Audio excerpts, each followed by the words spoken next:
Halo, ketemu lagi bersama saya, Amar Zaka Fauzi. Pada pertemuan kali ini, video kali ini kita akan membahas mengenai cara instalasi CCM versi 11.0.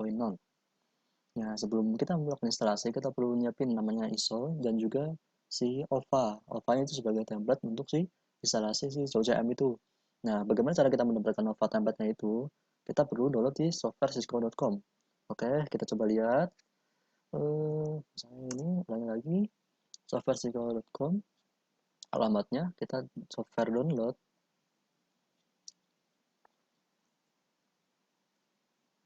Oke, di sini kita searching pakai Unified. Oke, sorry typo di sini. Wah, nggak ketemu nih.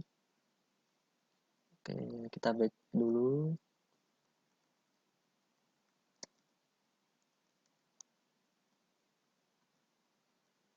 Close all. Oke,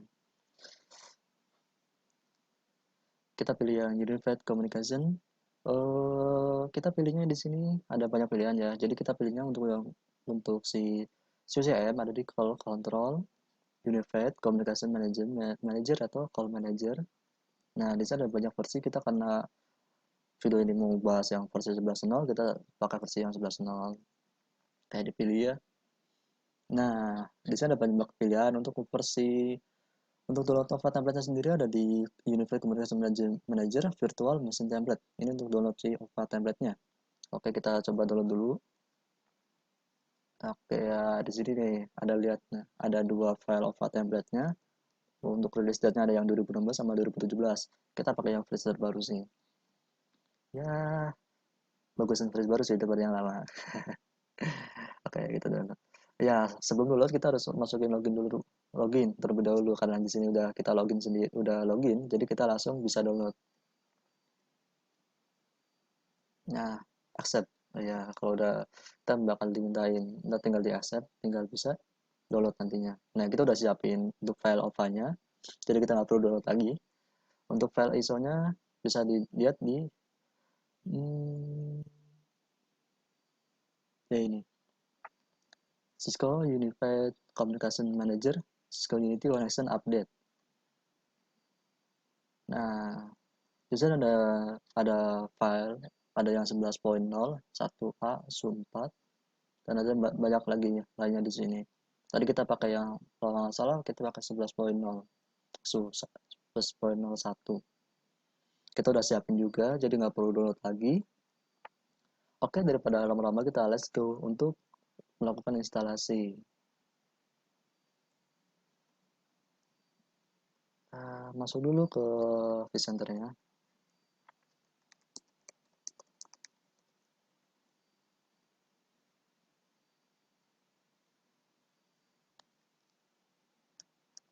Oke, kita login dulu di vCenter kita. Ya, di sini kita ada banyak. Untuk kita mulai, kita akan buat masuk ke virtual machine, kita create virtual machine-nya. Nah, karena kita pakai file template atau file filenya, kita pilih yang kedua, deploy virtual machine from UF, OVF atau OVA. Klik next. Kita misalnya coba namanya 11.0, susun 11.0, klik atau drag and drop, cari filenya ada di mana, kita simpannya tadi di dia kalau nggak salah ya ini. Kita udah ada, open.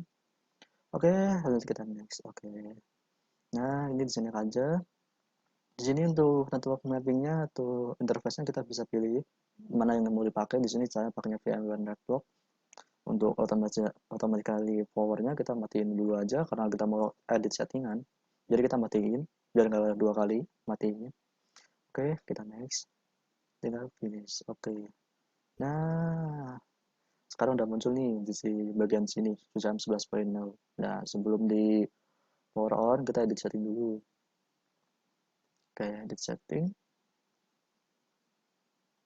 Oke, nah ini udah ada, karena ada kita pakai OVA template, jadi udah ada CPU-nya udah dipilih, memori dan lainnya udah sesuai mungkin template-nya. Nah, di sini kita pilih host data store ISO-nya, kita masuk, kita pilih itu si jam 11.0 itu yang mau kita upgrade install. Nah, pakainya ini. Nah, sebelum ada di sini filenya kita udah upload terlebih dahulu sebelumnya. Jadi langsung aja kita eksekusi, nggak perlu upload lagi. Kalau udah power connection-nya, statusnya di on, save. Ya, kalau udah di save, nanti di sini ada muncul successful untuk perubahan apa yang kita lakukan. Nah, kalau udah kita start power on, oke. Nah, udah nyala nih. Ya, kita coba nih browser console untuk lihat update progresnya.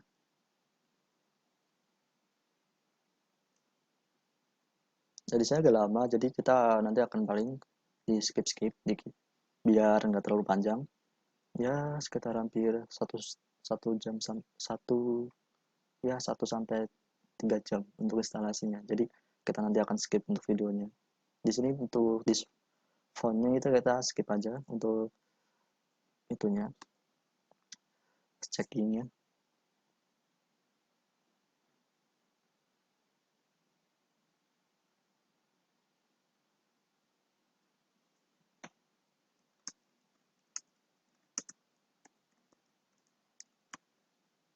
Oke, di sini kita pilih CCM karena cuma ada satu. Oke, CCM. Nah, untuk di sini kita pilihnya yes. Kalau di no ya nanti bakal nggak instalasi.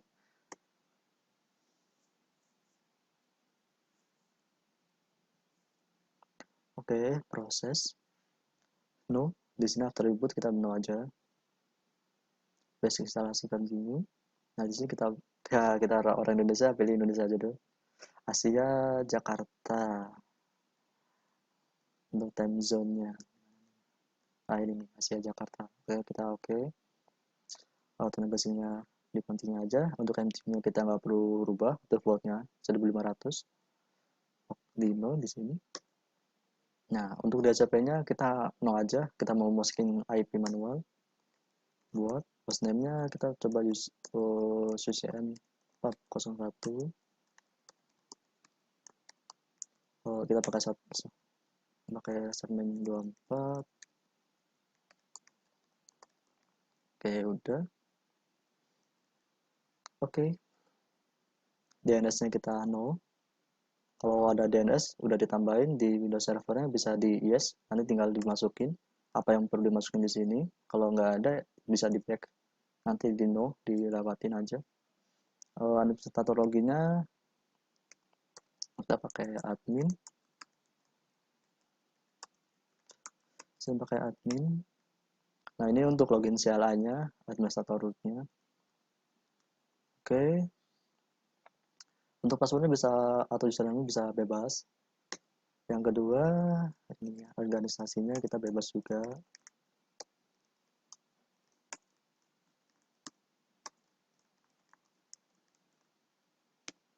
Country-nya Indonesia. Ini buat sertifikasi. Firstnet, jika ini instalasi pertama kita pilihnya firstnet. Kalau dia instalasi yang kedua untuk backup kita pilihnya no. Nah karena ini untuk yang pertama kita pilihnya yes. Untuk NTP-nya sesuai NTP yang ada di tempat kalian masing-masing. Kalau NTP-nya nggak jalan nanti dia nggak akan bisa melakukan instalasinya karena dia perlu untuk NTP-nya running. Oke.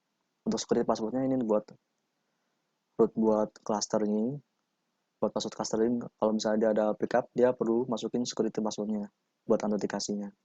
Kita bisa samain atau bedain.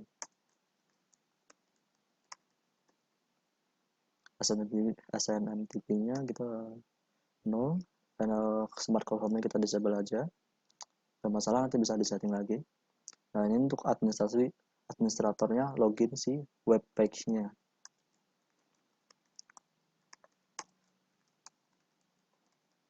Oke, passwordnya oke. Nah di sini bakal lama, jadi kita akan skip nanti untuk prosesnya. Kita tunggu aja. Oke, udah formatting terus dan instalasi database itu sekitar bisa sampai waktu 2 jam. Jadi kita akan skip.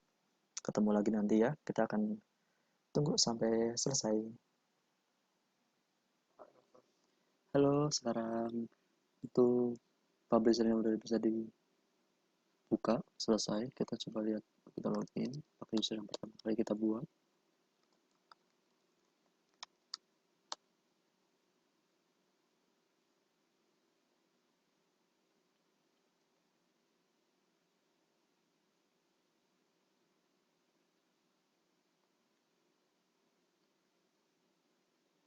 Lagi nunggu.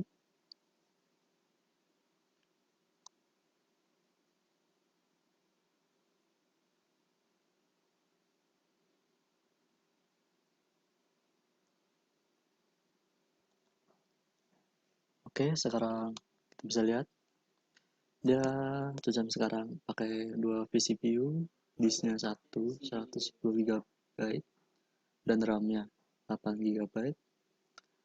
Kita coba cek IP-nya terlebih dahulu.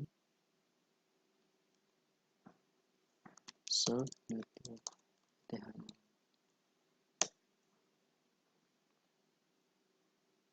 Oke, di sini pakai IP-nya 192.168.0161, gateway-nya 192.168.01. Oke, kita coba buka browsernya. Kita coba reboot.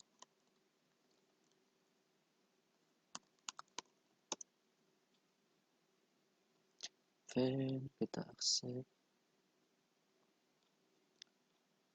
Kita coba pilih pertama Unify Combination Manager. Oke, manajernya.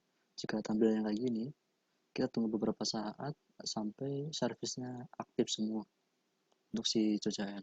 Kita coba lihat servisnya, kayak utus service spec atau service, yes, pilih salah satunya. Untuk begitu nanti per halaman.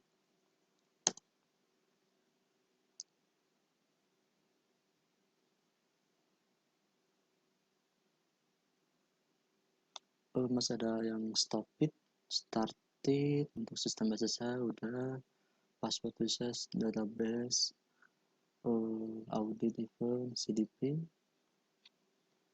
Kita pakai space. Call manager admin, stop it, masih banyak yang stop it, jadi kita tunggu sampai merekanya start it semua.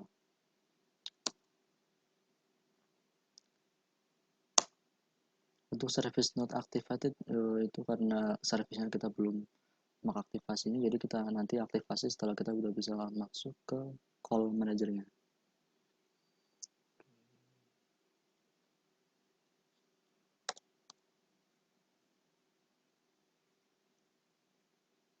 Masih belum. Oke, kita coba cek lagi. Kita coba cek servisnya.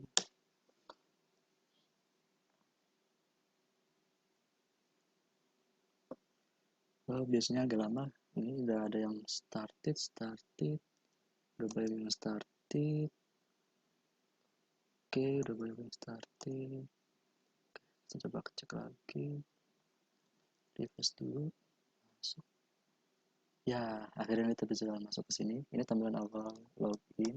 Kita coba login pakai password aplikasi yang kita udah buat untuk web GUI-nya. Ya, kita save aja biar cepat.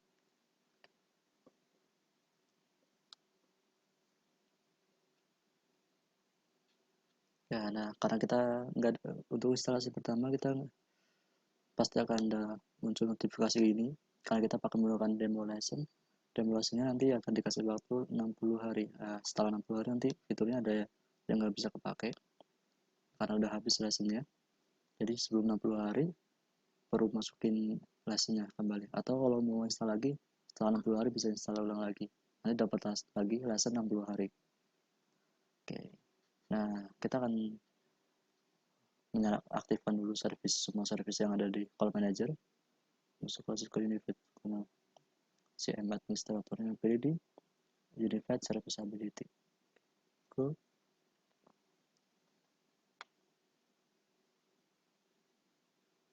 Ya, ke tools service activation.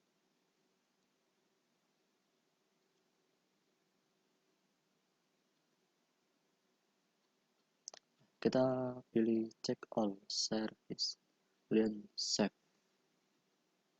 Oke, di sini prosesnya agak lama karena mengaktifasi banyak service sekaligus.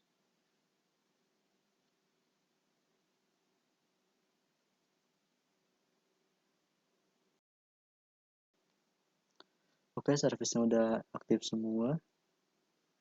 Oke, setelah udah aktif, kita coba cek di tools, terus network service. Apakah udah aktif semua untuk semua service-servicenya?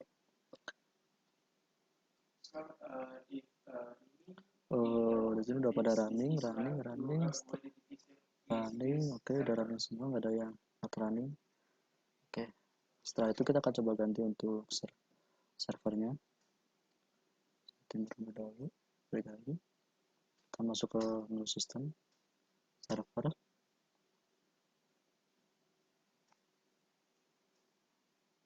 Kita coba define dulu. Nah, di sini ada hostname, IP, hostname or IP. Di sini ada masih pakai hostname.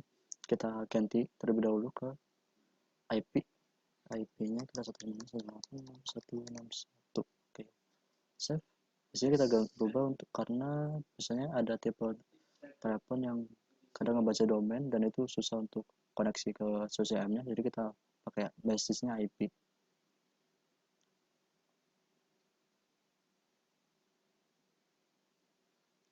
Udah,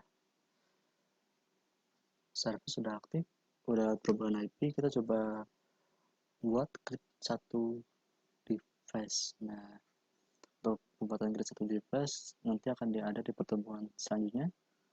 Oke, thank you sudah nonton, terima kasih, jangan lupa subscribe. Oke, sampai ketemu nanti.